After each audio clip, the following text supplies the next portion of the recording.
Stop trying to fix your relationship. It's not helping. It does not help. And conventional wisdom, however, would tell us that all we need to do if our relationship's not the way we'd love it to be is to identify the problems and solve them, fix them. Have a great conversation about it. Good conversation. That works. Read a book, go to a course, learn Tantra, all the things, But the thing is, the problem is that you're looking at the problem. The problem is the problem, not that you have a problem, but it's where you're coming at it from. And we get really out of whack with it, don't we? Yeah, that's right. It's like the more we consider the problem, the more our attention goes there, the more our focus goes there, and the more of our problems we start to really see. And we take that to mean that, okay, so yeah, this really is the issue. It's what's important here. This problem or these problems, they're the reason why we can't get ahead. They're the reason we're stuck in whatever's going on. And so it's logical. It makes sense that solve the problem, move on, happy days. Yeah. And let's look at the anatomy of this problem, because the thing is that in a relationship, things come up. Two people come together, but potentially have two different ideas about how something needs to be, or what you're creating together, or whatever. And that's the beauty of being two different people, is bringing two ideas, essences together to create something different. Because 1 + 1 does not necessarily equal 2. It can be amazing. Like, you can create incredible things with two people contributing to the relationship. But what we see is that there's tension. There's something wrong, or there's something different, and we don't like the feeling of tension, do we? No. It's not necessarily something that humans enjoy, so we instantly go looking for problems. What's wrong? And then when you're in partnership with someone, you don't just notice the problem related to what you think you can't have. Like, let's say you want to go on a holiday together or something, and one wants to go to Paris and the other one wants to go and lie on a beach in Fiji. Like, two different experiences. Rather than going, oh, well, what if we created da-da-da-da and a bit of both, we go to Fiji on the way, or, something like that. Even that can be done in a very compromising way. We'll go to Fiji if I get to go to Paris, but you could also create the whole thing as a complete adventure. Anyway, illustration aside, we've got two people who have two different visions for what they want. And now they feel like they need to go into battle to try and argue their side, because that's what we got taught all the time growing up, especially with your siblings, didn't you? Like, you had to battle for your bit of territory. Yep. I only had 2 to compete with. You had 3. So it's on. Yeah, it's on, right? But everything's almost like a competition. And so it's like we bring that awareness to our relationship. And then it's about, oh, well, I've got to argue my case, or I've got to put forward why my idea is the best idea, and all these sorts of crazy things. And now we're grown-ups. We need to do it in a more grown-up way. So we go read the book about how to communicate better. And it actually just ends up being as an attempt at manipulation to get our way. We haven't really grown up. We're just doing it in a different way. Yeah, well, as kids, manipulation was one of the primary strategies for getting what we wanted, and we developed it from a really, really young age. And we cried. Yeah, and we got really good at it as kids. But then, time passed, we became adults. And do you think that our manipulative strategies went out the window? They went nowhere. All that happened was, over that time, we honed them into a more adult-friendly version. So most of us don't even know that we're manipulating others to get what we want. We even manipulate ourselves. But when in relation to a relationship, manipulation happens all the time for most people, and it's costly to the relationship. It costs, it's nobody likes to be manipulated, but most of us have this sense that we're being manipulated when it's happening, and it can erode relationships. So it's just one of those strategies that, when you mentioned the manipulation, I thought, oh yeah, that's a good one. Yeah. It's probably not what we're talking about exactly, but it's true though, because see, the thing is that we have something we think we want. We might not even be very clear on it, by the way, but we have something we think we want. all of a sudden our partner becomes the obstacle in the way because they don't want that. They want something different. They will have a different idea, and you may listen to them, you may not, doesn't matter, but you've got your idea and you want to go for it. So all of a sudden, the thing that's standing in your way from having what you love is your partner. So manipulation is definitely going to be part of the equation in that sense. But also it's like, well, if I can just convince them, if I can just get them on my side, or maybe I'm a little more forgiving than that and I listen to their side. I lean into some of what they've got to say. But often we even do that with the agenda of, well, I've heard what you said and I still don't want it. I want to do it this way. Or we'll navigate a compromise, which, really sounds good on paper, but it's not necessarily the higher level functioning relationship that it could be. Because instead of being this or that, why can't it be this and that? Why can't it be both? And even if it ends up that one goes to Paris and the other goes to Fiji and has a separate holiday, I know that sounds very aloof of me to say that, but if that's true, why would it not be allowed? Why would it not be permissible in the structure of the relationship? Right? Creative. Yeah, creative, right? Yeah. So, we do know that, as you said before, there's no rules. We need to bring ourselves to what is it that we would love and then create that from there. Now, how do we do that? We have to have a vision for the relationship. How would I love the relationship to be? Most people are still so busy trying to work around what they know about the dynamics with their partner. Oh, he gets angry when I say this, or she gets really snarky if I do that. So we still learn to work within the boundaries and parameters, but we're not living fully or authentically. And so that means we're not really free. We're not coming from a place of choice. So if part of the vision is, how do you want to be in the relationship? Oh, I want to be able to be free. I want to have lots of laughter and fun. I don't want to feel guarded. Now that sounds like a negative vision, but in a way it's helping to refine the fullness of the vision. So if it's, I don't want to be guarded, it's, I want to be authentic and free. And we can identify that and really start to build into the relationship how we want it to become and how we want to become. Yeah, and interestingly, though, a lot of books go into how best to communicate with our partner to get the outcomes that we want and to have the relationship that we love. But what ends up happening is that we make it so that they need to be on board with what we're proposing. It's got to be both of us, otherwise we're screwed here. The relationship can't advance without both of us being on the same page. And so then marches in that same old, you read the book and you manipulate them into reading the book so that they understand the language that you need them to talk and understand along with you so that you can have what you want. Yeah. But actually, the change that we're referring to requires that only one person, at least one person, gets clear on what they'd love in the relationship and starts to let go of the manipulation and just stands for what's true and talks about that rather than about, trying to address all the conditions and circumstances before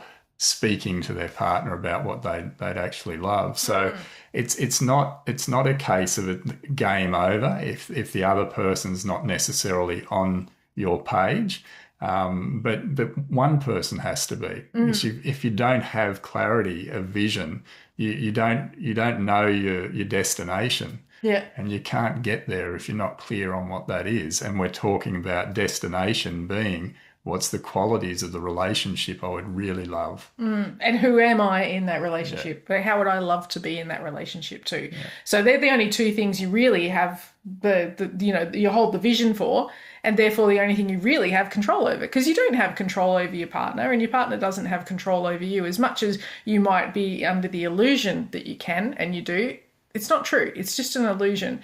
So we build the vision, we hold the vision, and what's beautiful about that is when you start respecting your own authentic self and what's true for you and what you love in your life, what you start to notice is instead of looking at all the flaws in your partner or the flaws in yourself even, you start looking at what's great about them or what's great about the relationship and you start to really see things through a different lens. So again, we're not trying to make something bad look good. It's just, it starts to shift. How you see something shifts how you see it, which sounds a little bit weird. Sounds tautological, but it sort of goes into quantum physics, you know. I mean, the observer makes a difference. If somebody's watching, the experiment has an effect on the result. Absolutely. As if somebody's not watching it. No, that's right. Yeah. And look, many of our clients obviously have relationship choices, and some of them don't even have a relationship, but they've got a choice around it, and they've built the vision, and they've become the person who would be in that level of the relationship. And the relationship changes. Like the experiences that they end up having and the way that it unfolds is absolutely incredible. So, but this is coming from seeing things a different way. Conversely, if you always see the flaws, you know, not only does it start out with, you know, things like, well, you know, I really don't like it when he goes and hangs out with his mates because I feel lonely and alone, and we really should be doing everything together. And, you know, rather than building a vision of a man who's able to go out there and really get into that good, beautiful, masculine connection and do things that light him up that you're really not interested in, by the way, ladies. We have no interest in building an engine. Oh, some of you might, but I don't. I've done a few just because I thought that was my role, to hang around and be the, you know, the person who hands the wrench over or something. I don't know. But anyway, but we see these things as problems rather than actual things that build into the relationship. And so we try and sit down and go, oh, I don't like it when you go da-da-da-da, and wouldn't it be much better if you just hung out with me? I mean, I am the woman you married. You didn't marry Fred, right? But you hang around with him a fair bit, that sort of thing. That's not helpful. If that's what he loves, that's what's going to juice him up, that's going to light him up, and then he brings that back to the relationship, that's so much better. And what you notice is you don't let those flaws then become everything's a problem, because it starts out with you spend up too much time with your mates, and next minute it's like, I really hate the way you put your socks on. It's like, you put your socks on before your shoes like everybody else, but I don't know why you do your left foot before your right foot. Or I don't know why you chew your food and make that funny noise. Or I don't know why you have to blow your nose that way. You know, it's all these things that all of a sudden everything's a problem. Whereas if we're looking for the vision, what we're building, what greatness lies within the other person, all of a sudden we start to see all those beautiful things about that person, and the relationship is instantly enhanced just by a different perspective. Yeah. Yep. Yeah, and I remember, like, in previous relationships, time and time again, they'd come to an end, and I just remember thinking, I just haven't met the right person yet, you know. The one that behaves themselves the most. I don't know, but I never put myself in the, you know, I got no say here, because it's about meeting the right person. So I was powerless to the opportunity of having a great relationship. It really it relied on the other person being a certain way, and I didn't even know what that way was. It just had to be however it was that created a harmonious relationship that was awesome. And I hadn't met her yet, and so, you know, it was. And what was interesting to me was that it kept on being the same way. You know, it had a different person, but it'd finish up a similar way, and then it was over, and then you'd meet someone else and they were awesome, and then it was over, and, you know, never my doing. It was always that just wasn't the right person, you know. But now it's really clear how I just fell into relationships. I never had any clarity around what I'd love in a relationship. So, you know, this concept around meeting the right person, what's that even mean? You know, how is that supposed to result in what it is I don't even know I want? You know, and so when we came together, thankfully I'd been shown. We'd both been shown more about structure and about relationships and about, you know, a more functional approach about becoming clear on what it is you'd love. And that was like the foundation. That was the starting point for everything. So I wasn't in a relationship. You weren't in a relationship at that stage. And one thing led to another, and we ended up being drawn together because we were both clear on what we'd love in a relationship. And it didn't happen in a flash. It was just over time, and we both held out for that because I think we were both sort of over having relationships that were really subpar to what we'd love. And so I know for myself, I wasn't in a rush. I just wanted to experience what I felt was possible. And so I held the vision, and we came together, and it's been an amazing relationship ever since, and beyond anything that I've ever experienced before. And the thing about it is that a relationship that comes together in such a way, I've not seen the bottom or the ceiling yet. It's like it continues to kind of build out from within itself, and it's a real adventure, and has been and continues to be. So. Yeah, absolutely. And that doesn't mean we don't have our unconscious moments where we slip back into old ways, and if I just tell him this and to do it that way and not this way, or I'll just withdraw for a bit because I've had enough, or whatever it is, those things are going to happen from time to time, but they don't get the power. They certainly don't get to be the predominant element of our relationship, do they? No, it's about coming back to what do we love? What do we love about ourselves and the life we create for ourselves? What do we love about the other person and how their greatness and what's fantastic about them?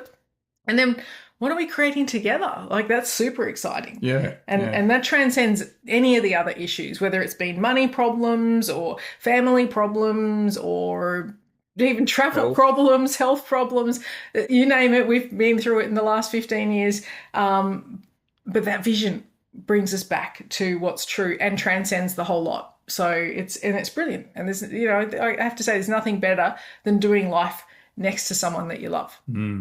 Yeah. It enhances everything. And by the same token, it's not much fun doing life when your relationship's not good. No. That's, and you may be able to relate to that, but that affects everything too in the other way. Yeah, absolutely. Yeah, it drags everything down. And a lot of people will sort of put the relationship on hold. So, I'll do this because this is more fun, or once this happens, life will be better and I'll be able to put more energy into that.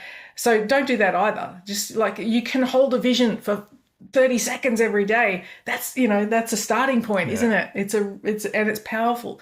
Much more powerful than you'll give credence to if you think about it too long. But have a vision, build the vision, make it delicious, and connect into it regularly. Yeah. So stop trying to fix your relationship. Yeah. All right. See you on the next episode. Don't forget to hit subscribe, like, follow, whatever we do here on YouTube. And I might see you in True North School. Brilliant. See you there. Okay. Bye.